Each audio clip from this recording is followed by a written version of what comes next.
Quitting a habit takes more than willpower. It requires rewiring your brain to break free from destructive cycles.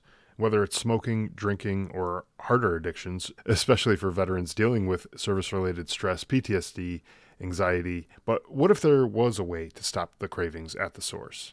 A method to break free from addiction without sheer determination alone. Today we're going to be talking with Meridee Hlokoff, an addiction specialist who helps people, including veterans, overcome their struggles through cold laser therapy. And this approach could be the breakthrough that you've been looking for. So stick around because this conversation might just change the way that you think about addiction recovery. And if you want more conversations like this, head on over to driveonpodcast.com/subscribe. You'll get my favorite 5 Drive On Podcast episodes sent straight to your inbox, and you'll receive weekly updates whenever new episodes are released. So head on over again to driveonpodcast.com/subscribe to sign up. So now let's get into today's episode. Meridee, welcome to the show. Really glad to have you here. Thank you so much for having me. I appreciate it. Yeah, absolutely. Tell us a little bit more about laser quit therapies and kind of where the idea came from, how it came to be, and what exactly is cold laser therapy for folks who maybe aren't familiar with it. So let's start with what cold laser therapy is first, and then Sure. we'll get into kind of how I got into it. So cold laser therapy is actually low-level radiation therapy combined with LED light. So everyone is doing this new red light therapy. It's not new. It's been around for a while. And a lot of people will freak out when I say low-level radiation, but low-level radiation is completely safe. What we are doing is combining the two and putting them into like a very directed laser, and that laser is then used on various acupuncture points to use your body's energies to create the outcome that we're looking for. So basically what it's doing is we are using the body to heal itself by tricking it into thinking it's already got the fix. So the way that I ended up in this situation, I was a smoker. I had tried everything to quit smoking and nothing worked. And I went and had a cold laser therapy session. One of my friends had recommended it, and it was amazing. I drove home for 3 hours, didn't think about smoking once. But in the time that I was driving home and not thinking about it, I was still reaching for the cigarette. So my body's habits were still very much doing the things, but I wasn't even aware that it was doing it. So it tricked my brain into thinking that I had already had the fix and I no longer needed it. I had zero cravings, the occasional thought, and even the occasional thought was very minimal. And as I would think of cigarette halfway through the word, my brain would shut it off. It was just such an incredible experience. And then I stayed quit for about 5 years, had a party. Everybody was smoking. And so I had one puff. That sort of led me back down the road, just like a cocaine addict. They can't have just one line. And so I ended up going back down a road I shouldn't have gone down. But the whole time, it was only about 3 weeks because it made me feel so terrible. I literally had already made the decision I was going to go do this treatment again. And when I went and did the treatment, I actually told the lady, I want to buy the training and I want to do this for a living. And she was 77 and was like, I'm retiring anyways, no problem, take it. So I purchased the training and then realized like there's so much more to this than just the small amount of training that this lady did with me. And so I spent the first 5 years of my business really like experimenting on people, like with their permission, of course. But I would Sure. be like, can I try something different with you? I want to see what works better. So it was like one treatment or another. Once we figured out that, the second way I was doing it worked better, it was, okay, can I do it a different way or a different laser? And so I just kept trying all these things. And you'll see statistics with cold laser therapy that say that we have 99% success rates the day of treatment. I would say that that's probably a very true statement. But very quickly, that drops to 85%. And for me, 85% is one of those things that's attainable if I don't even try. So being an overachiever, I was like, I got to be able to do better than 85%. And so I started creating a program that actually was able to work and has created 95% success rates in people who follow the program. Okay. And then I kind of evolved from there into a friend of mine saying, like, if you can help people with smoking, I'm sure you can help with addictions. And she said, my daughter and her boyfriend are addicted to heroin. And I was like, I don't know if I can help you, but let me try, because the science behind addiction is the same. We actually were able to get them to stop completely. We had to use different methods than our standard smoking treatment, but we were able to find incredible success with them. And then that kind of became my passion and where I really wanted to put my energy. And so for the last 3 years or so, I've really focused on helping heavier addictions. So we're obviously help people with their quit smoking, but we also do alcohol, heroin, cocaine, methamphetamines. We've helped a few people get off of Suboxone and methadone, like the things that really help. And the way that we're doing this is truly by digging into getting their body and brain to think that they've already got the fix. Mm-hmm. So it's a really interesting program that we're working with. It does sound interesting because the brain is so powerful that if you can trick it to say, I've already done this, I don't need to do it again. Now, one question one question. There's many questions that are coming up, and I'm sure we're gonna dive into all of these, and I'm sure some of the listeners probably are having a few of these same questions as well, and hopefully I do a good job and cover some of these things. But you mentioned that the cold laser therapy is using the acupressure, acupuncture kind of points that you might use.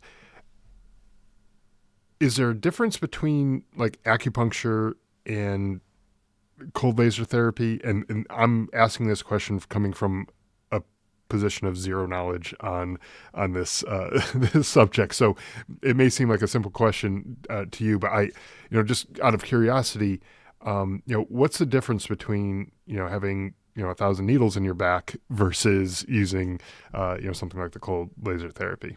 So basically, like, the idea is the same and the purpose of what we're doing is the same. We're trying to get your body to fix itself and we're giving it an instruction to do so. Now, Okay. that being said, I'm not a fan of acupuncture because I don't enjoy the needle, and they say it's not supposed to hurt, but it hurts. And then on top It of it, does, you yeah. have to stay there with that needle uncomfortably under your skin for a period of time. Typically, they start the session, and when they leave, you're left for 30 to 40 minutes with these needles in your body, which is uncomfortable. Mm-hmm. With what we do, there is no pain, first of all. The other way I would describe it is this. Imagine that there is an energy meridian that runs right through the center of your finger. And if I take a needle and just put some pressure or pierce a spot anywhere on this to trigger that meridian, when I do so, I actually am just putting enough pressure to stimulate the energy meridian. Whereas when I put the laser on the same spot, it goes all the way through and you can see it on the other side of my finger. So I'm actually penetrating all the way through instead of just initiating it. So we see a lot more energy movement in that spot by using cold laser therapy.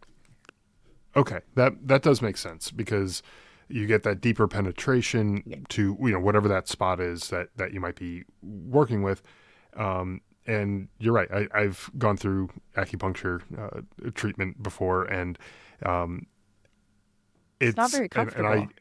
it's not, and I am not a fan of needles like Mm-hmm. at all, and I just have an issue with them. Like eventually, after enough treatments, I got used to the needles, Yeah. and it wasn't that bad. But every once in a while, one of the needles would go in, and it's like that maybe didn't quite go in quite the right way, and it kind of hurts. Mm-hmm. And it was supposed to be, for pain management. So Well, and what the are we doing interesting here? thing about that is when they do it, a lot of times if it feels really uncomfortable in that spot, that's Hmm. actually a good thing in so many ways, because when I it's know. that Yeah. uncomfortable, it means that it's going to do its job. But Right. then there's my side of it where I just don't want to be in pain. I was in pain for 27 years of my life. I don't want to have to suffer anymore. And I minimize the things that are going to bring suffering. And if I can do cold laser therapy and get similar or better outcomes, that's what I'm going to do. And so acupuncture Sure. does actually have treatments for Hmm. addictions, and for quitting smoking. My dad used it, I'm going to say 25, 30 years ago, and it worked for him. That being said, the people I know who have had acupuncture versus cold laser therapy found a significantly better outcome with cold laser therapy. Yeah, and I was going to ask, like the, uh, take two people who have a similar addiction for a similar length of time, and let's just say all else being equal, they're going in to one's going into an acupuncture treatment for that addiction, another one's going into the cold laser therapy. Which one, like as a percentage chance, like which one has a greater chance of being successful long term with the recovery after that addiction? I would say cold laser is therapy for sure. I am Yeah, obviously going to be biased on this, sure. but the results are a lot quicker. The endorphin release is a lot higher, Hmm. due to the fact that we're able to stimulate that energy a lot deeper, a lot more intensely than just a needle. Now, if you were to have that electrode acupuncture done, which is where they like put the acupuncture needle is in and then attach it to something electric that then pulses, you're probably going to get a significantly better result than straight up acupuncture. But I don't know if even that would match up to what the cold laser therapy can do. And Right. one of the things that I'm in the process of doing actually is the science behind what I'm saying. So we have a company who has agreed to partner with us for us to do brain scans to Okay. prove that we changed the markers in the addiction with what we're doing. Sure. Sure. Well, and another thing that you mentioned too that I wanted to bring up was the um, the high success rate, like 90. I think you said 99% success rate after the first treatment, which then may Drops. drop down, Yes. after a period of time. Uh, what is that period of time, going from 99 to whatever 85, I think is the number that you said. What was that time period? And um, what are ways that, because you being the overachiever that you said you were, right? You said, you were not satisfied with that 85 and you were looking for something higher. And so what is that time period between that drop, and what have you done to help improve that success rate? So essentially, the overall success is stated is usually after an 8 week period. Okay. So even at 8 weeks, they say we have 85% success rates. Now, what happens and the science that I've studied shows that your endorphins release for about 8 weeks and they peak at about 8 weeks. And then they start to go back down and they crash for the Mm, next 8 weeks. So by week 16, if you've only had one treatment with us, your endorphins are back to where they were before you saw us or at a normalish level. This is where most people will start smoking again, which is got it. why the studies only show 85% success rate by week 8, because we go from 99 down to 85 because the endorphins are releasing, but life is also fighting the endorphins. So there's a lot of up and down happening. Um, and with what I do is I retreat every 6 to 8 weeks to maintain the heightened endorphins. So it's not necessarily like this special thing that I'm doing. It's just that I found that if I can get your brain to start creating a new level of normal in itself, the crash doesn't hit the way that it would before. So my success rates of 95% were based on 1 year after they quit smoking. Got it. Okay. Well, and that's still good, because a year later you want to have that higher success rate. 85% after the 8 weeks. is okay, obviously, but that it's better than zero, right? It is. And I It's mean, for obviously a good me, thing, but it is. It is. But I found that, if I didn't retreat people and I followed up with them at 1 year, we were well below 50% success. yeah, And right. that I had now been seeing people again around 6 to 9 months. And so the way I'm understanding it is, it sounds like what your treatment and the way your program works is it's kind of more like rolling hills versus a roller coaster, where it's a steep drop of those endorphins after a period of time. You, with the retreating, you kind of keep it more like gentle rolling Heightened. hills. Well, and So even that, we keep it more heightened. So, yeah, it's a okay, lot more evenly spaced out. But again, like life is kicking in. So, foods you eat yeah, affect your endorphins. Stresses in your life are going to affect your endorphin. All these different things really impact your endorphin levels. And if I'm able to keep you, that's why it's between 6 and 8 weeks, is before it peaks.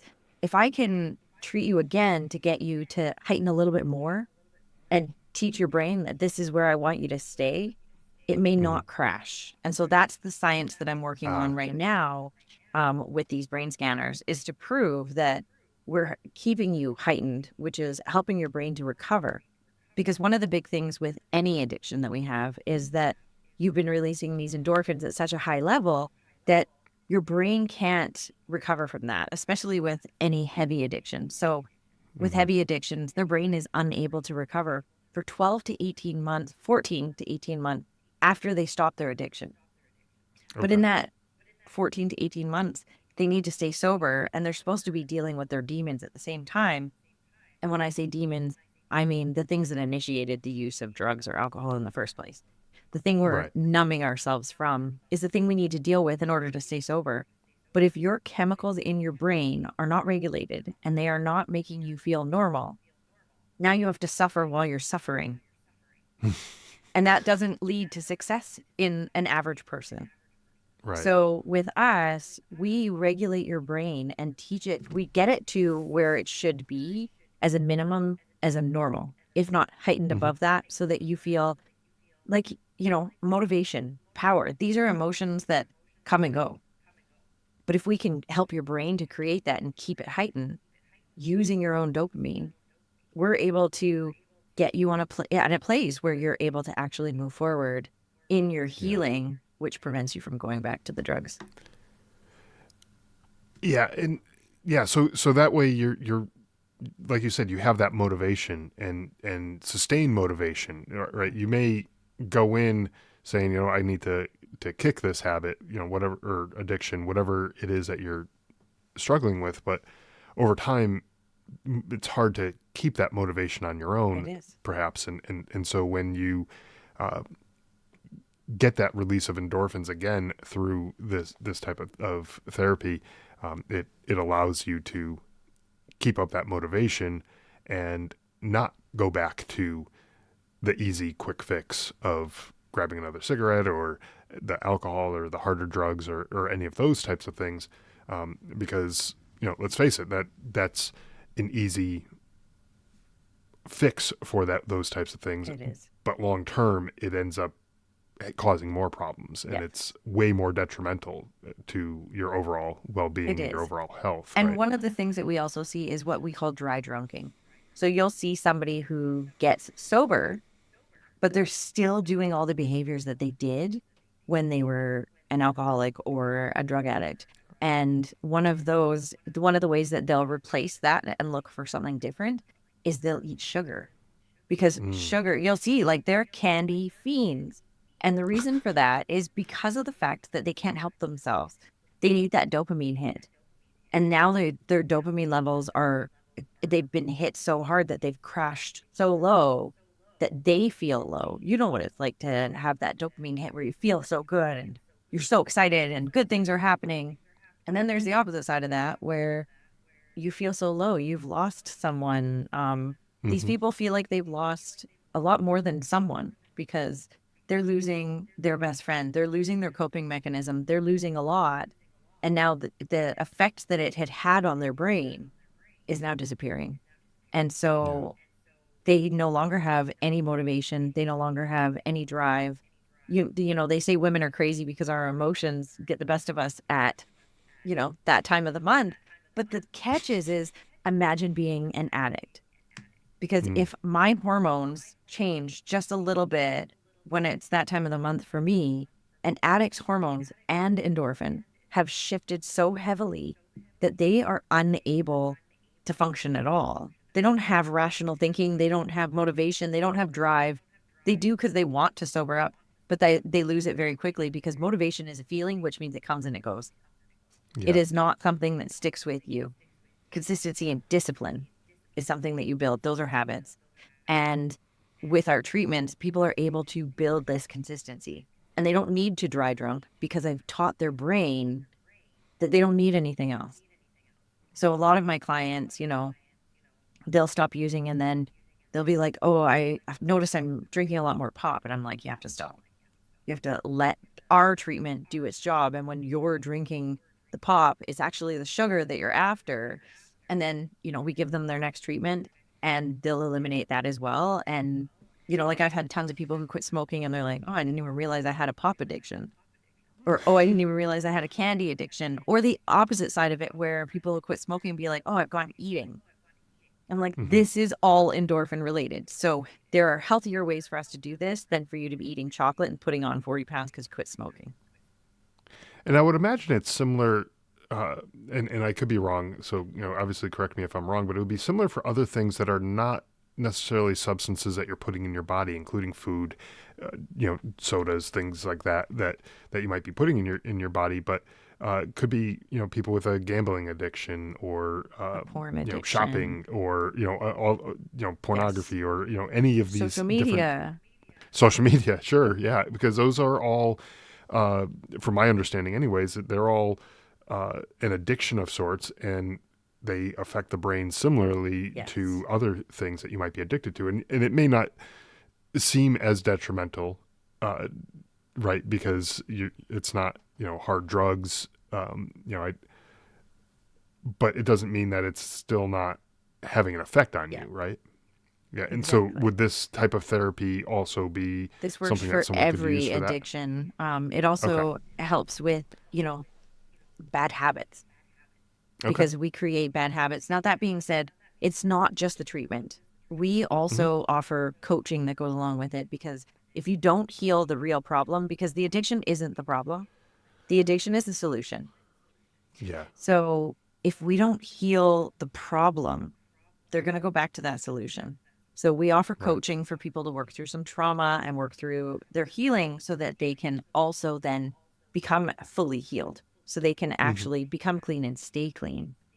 And the cool thing about what we offer as well, I know this is a lot of veterans and stuff like that, and they have a lot of addictions because of their PTSD, because of their depression, because of their anxieties. This treatment works specifically, and there's different ways we do these treatments, different levels, that type of thing. But we also have a treatment that works with PTSD, with stress, with depression, with anxiety, with all of these things that create the additional addiction. So when you come in and have an addictions treatment, one of the side effects is that you're getting a quitting smoking treatment, you are getting a stress treatment, you're getting a pain treatment, you're getting a PTSD treatment, you are getting all of the other things because of the effects it's having on your brain. Got it. And that is obviously one of the reasons why I wanted to have you on the show is to talk about these types of things because, like you said before, that the thing that you're addicted to, whatever it is, some substance abuse, it could be gambling or any number of different things. Yeah. It's that solution that you're seeking because it made you feel good. It distracted you from the intrusive thoughts that you're having and all of those things. And that's the thing that you go to because well, hell, it worked once. So why not do it again? Right. And, Yes. and so we go back to the thing that we find has helped us. And unfortunately, those things have other negative detrimental effects on us or Yes.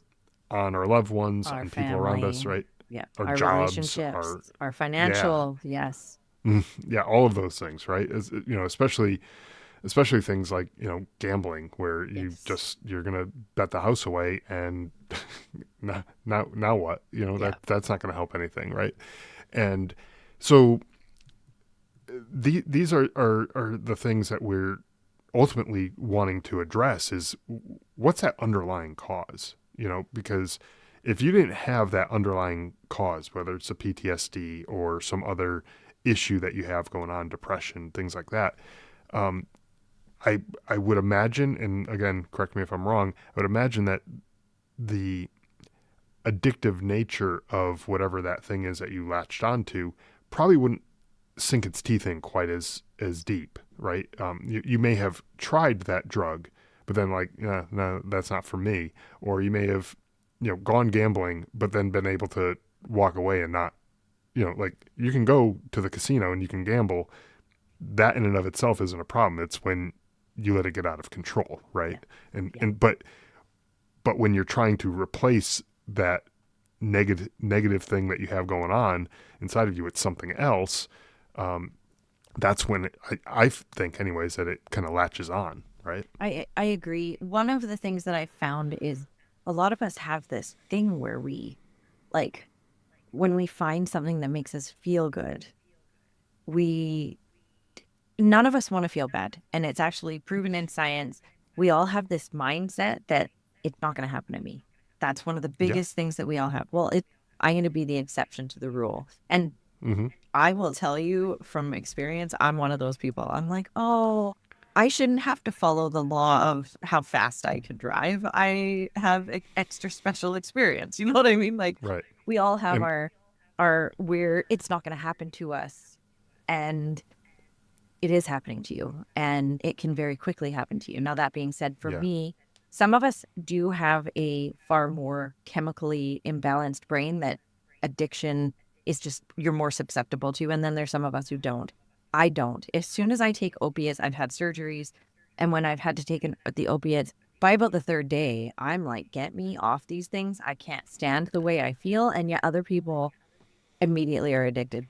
They can't get away from it. That's the sensation Mm-hmm. they want. So it really depends for each person and what they're Sure. taking, right?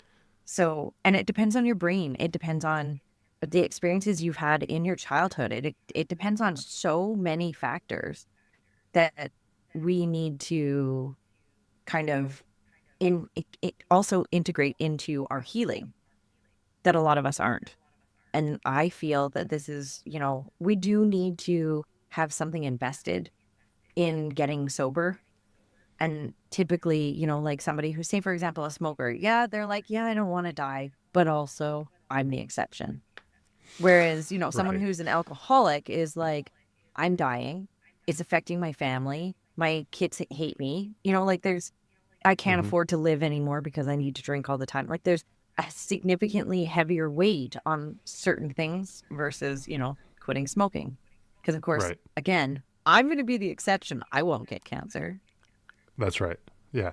And then it doesn't help that you might hear these stories of other people, like maybe this guy who has been smoking since he's 12 and he lived to 100, and is like, well, that I'll be that person. Like Yeah.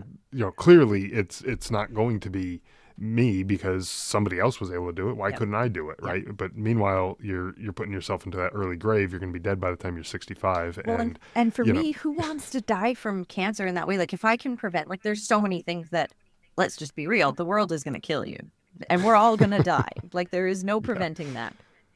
But how I live on this earth and how I die does matter to me. I don't want to die, you know, chemo, not something I would want to have to go through. no, I don't want to experience certain things. And so I make choices so that I don't have to experience those things. That doesn't mean I'm perfect. That being said, I haven't had a drink of alcohol in 15 years. And okay, not because I had a problem, because I don't have an addictive personality. I don't enjoy the way alcohol affects me. It's the same as smoking. When I did start smoking again, I felt so awful. hmm I wanted to sleep all the time. I had no energy. I did go to the gym. I did like nothing. Alcohol, same type of thing for me. It's a class one. We're doing these two things are class one carcinogens, which means they are a number one cause of cancer in your body. Now, we all have the cancer in our mitochondria. It's whether your mitochondria deforms because of the things you're putting into it that determines whether you're getting cancer or not. Right. And even that, now there's this really interesting statistic for people who are like, oh, well, I only drink on weekend. I have a secret for you guys. If you only drink on weekends, it actually takes 8 days for your brain to recover from you drinking.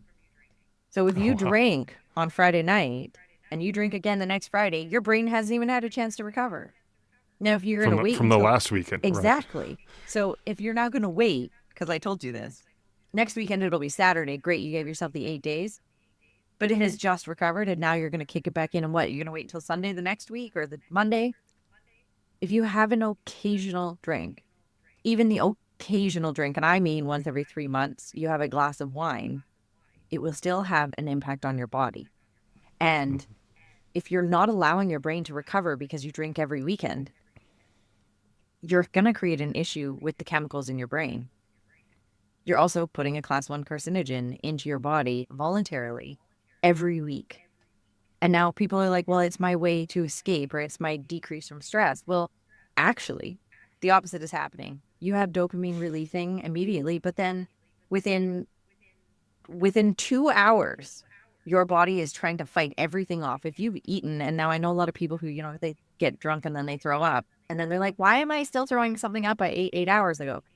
Because when you put alcohol into your body focuses on getting rid of this toxin, ethanol, that you have just put into your body, and all the rest of your system shut down. So your digestive system goes on pause and is like, this isn't important. Getting rid of this ethanol out of my system is.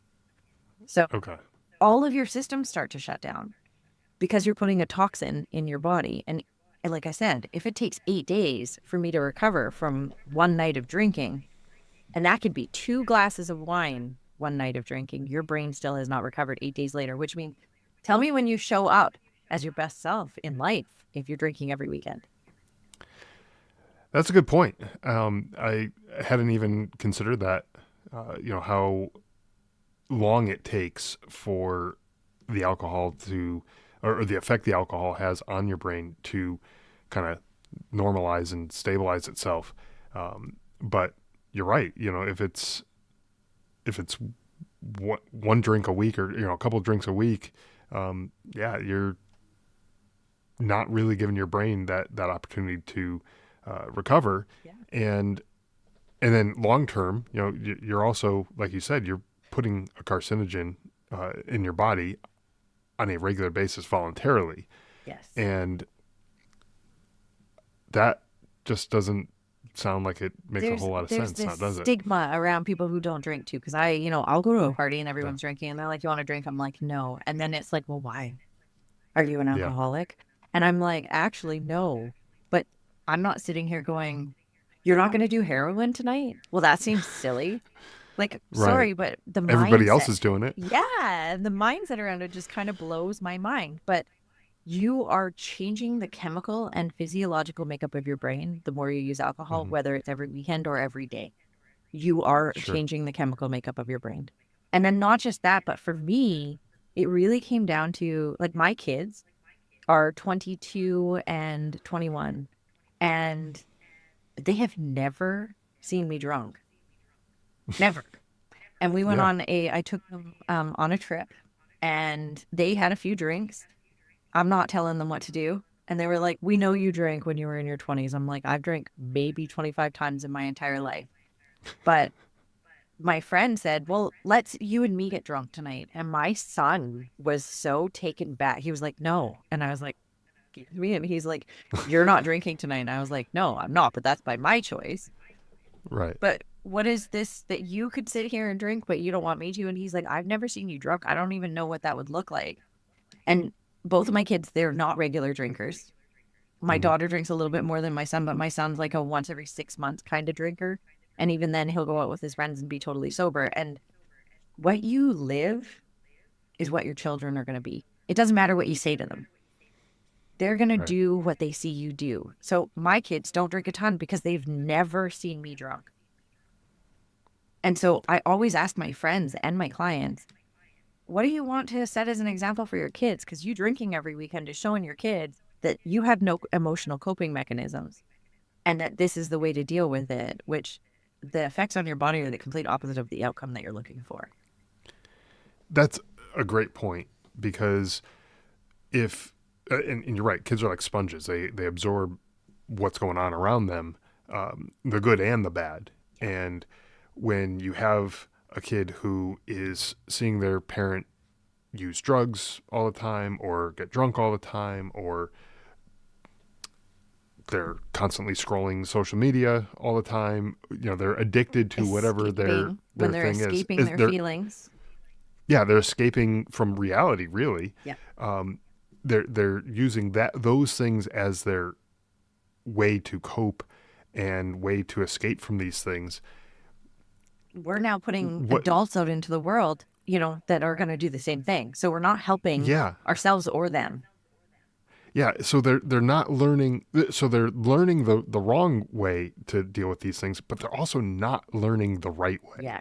to deal with these things. Yes. And that cycle is just going to perpetuate itself, where it's just going to, your kids and then their kids and then the next generation and so Yes. on and so forth. And like, is Where do that we break really the what we pattern? want to leave? Yeah. Yeah. And so you have to sort of, just set that boundary there and be like, no, it ends with me. And yeah, maybe I didn't have the best habits, for the last however many years, but I'm going to do something to change it so that now these people who I do care about, I do want them to have, a good positive way of coping with things. I want them to have, a healthy life. I want to use myself as a good example for them, so that they can look at me and be Yes. like, I don't need to get drunk all the time. Yeah, sure, if I have a drink every now and again, that's not the end of the world, but I don't need it to do it in excess and Yes. get totally drunk all the time, And the because that thing I just want doesn't to make add to sense. that is that it doesn't have to start at any specific age. Yeah. My kids, I think my son was 7 or 8 when I quit drinking. Um, and it's not like I was a perfect parent. I didn't do everything, but I can tell you that because of the focus I've had on my own personal growth, on not drinking, on learning how to manage my own feelings, because, there's all these jokes out there about parents who are like, if you hear me screaming, don't think that I haven't asked them nicely 5 times. But the reality became, I got tired of yelling at everybody, and I had to do some work on myself to get there. And now my children are learning new coping mechanisms. My children are not drinking to cover up their feelings. And don't get me wrong, there are moments that sitting with my shit, excuse my language, is not comfortable. I don't want to sit in my feelings. I don't want to sit in my misery. I don't want to have to experience it. It's really uncomfortable. But we don't really have a choice because it's the only way to move through it. Because otherwise, I'm Right. just numbing it and pushing it back down. Yeah, and at some point you're going to have to deal with it. It's going to And surface again. it's going to surface, and it, along with all the other things that you've stuffed down with whatever you've been coping with, all those things are going to surface at some point, and And it'd then you probably be a take heck it of a out lot on people easier. who didn't deserve it. Yeah, yeah, and that's not fair to them either. But I would imagine it's probably a lot easier to deal with the one thing in the here and now while it's still fresh in your mind. You don't have to dig back decades to, Yeah. that thing that you buried, when you were in high school or whatever, like, Yes. and now you're dealing with a whole series of other issues plus that issue and a Exactly. number of other things. It's a lot to deal with all at It once. And becomes so, too much, which is how come people yeah, end up becoming alcoholics. But then to get sober and have to unpack all of that stuff, especially when your brain isn't functioning properly, is why laser quit works so well, because it lets you have a normalized brain while learning to learning new coping mechanisms, learning what your life looks like as not a drinker, learning to make new friends, because when you walk away from alcohol, you walk away from a lot of things. Mm-hmm. And knowing who you are as a person is one of the major things that I find that my clients are fearful of. Well, I don't know who I am without alcohol. Right. Well, one of the things I tell my kids, and my kids are younger than yours, but when they have a friend and that friend might be encouraging them to do something that they know is not the right thing to do, right?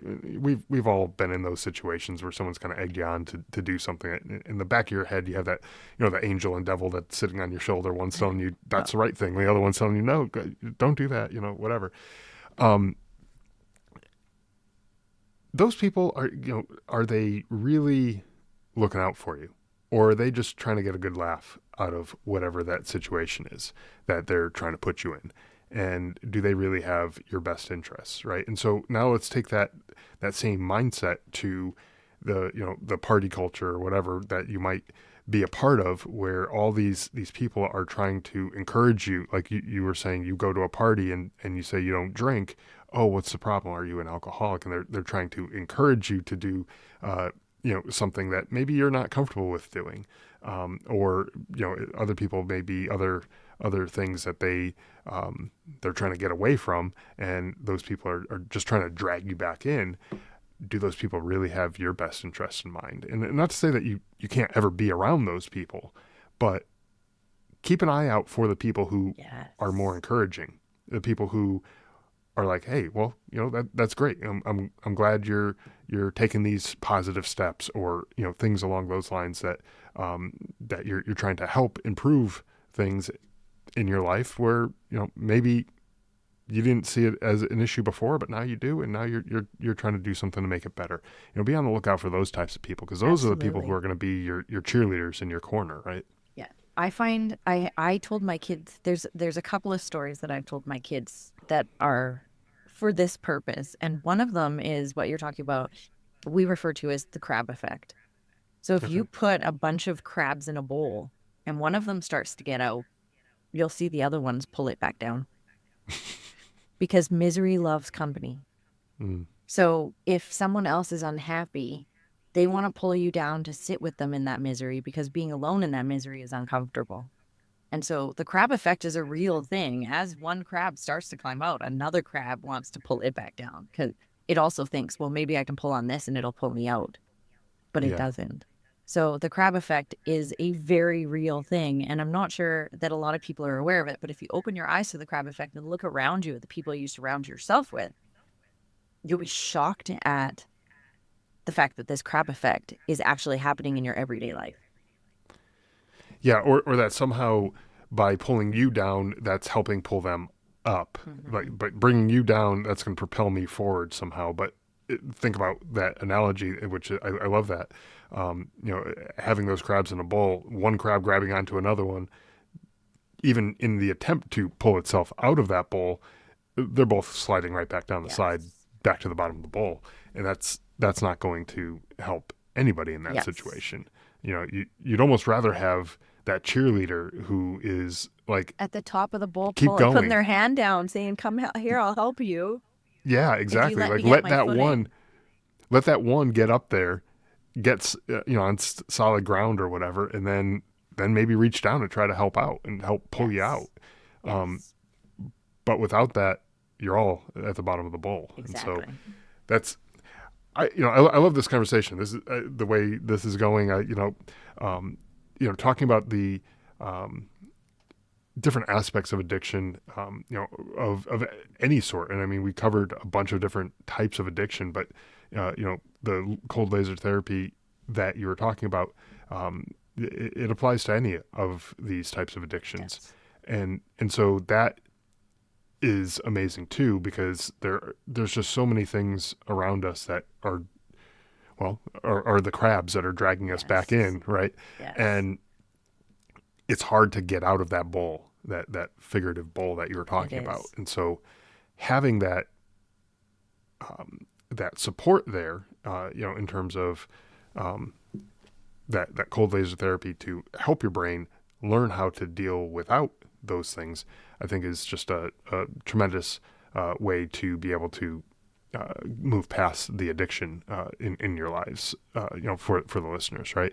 Agreed. But for the listeners who are out there who are interested in Laser Quit and what you guys do and the cold laser therapy, where can folks go to find more information about the type of stuff that you guys do? So we have a great website, laserquittherapy.ca, or you can also go to laserquit.net, which will redirect you to our main website. Okay. We are also looking for partners because I can't reach as many people as I would like to with only two hands. So we are licensing people to offer our services within their own businesses.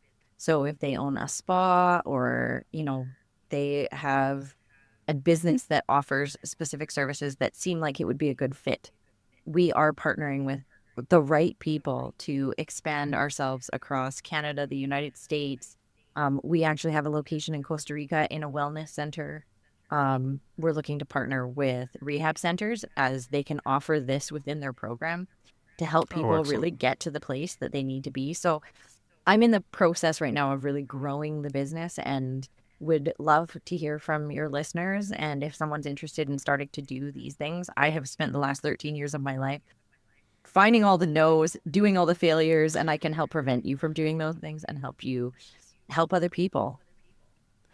And that's excellent because there's so many communities around the world really who need this type of support types of treatment because Yes. there's people suffering all over the place, and having this type of therapy around to help push past that addiction, I think is a super great thing to have. So I'll have the links that you mentioned in the show notes for the listeners. So definitely, if anyone is inclined to, want to start helping out other people, Yeah. reach out. Or if you're, in need of that kind of support yourself, there may be a place near you already that you might be able to get some support from, or I'm sure there's other options out there where even if you had to travel to get to a Yes. place like that, that may be an option as well. So, Yes. but ultimately, this is the way I kind of structured this show is I want to